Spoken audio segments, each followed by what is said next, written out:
In this video, I'm going to show you how to create a use case diagram in Lucidchart. So if you're working on a software design or system analysis, this guide will help you visualize user interactions and system functionalities. So first, make sure you are on the official website of Lucidchart. And now, click the plus new button or the create new in here, so you can choose the blank document or create from a template. So click this blank document to start from the scratch. And now on the left panel, you will notice here these shapes available in here. So we can also choose from templates if we want to have a ready-made charts in here. But in this case, we're going to start from a scratch.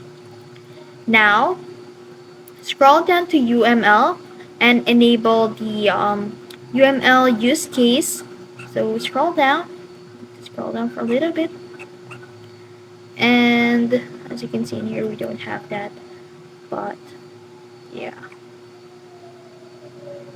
Assumingly we found that, because I don't know why I can find that UML case shape library.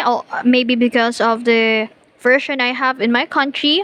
So I hope the UML use case shape library is available on your country. So now, assuming we haven't that, to add actors or user or systems, you can drag and drop the stick figure onto the canvas.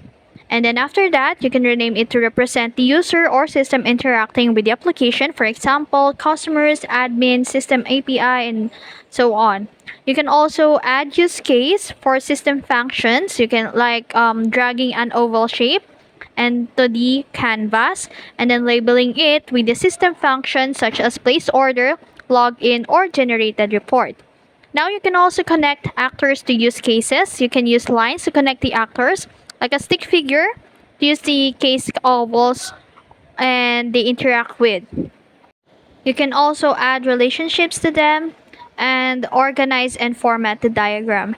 And that's it. That's how you create a use case diagram in Lucidchart. Although I can show you directly the process of how to use it because of the restrictions or the availability of the UML use case shape library in my country or my version. Yeah, I hope this video helped. If you found this video helpful, don't forget to like, share, and subscribe to the YouTube channel.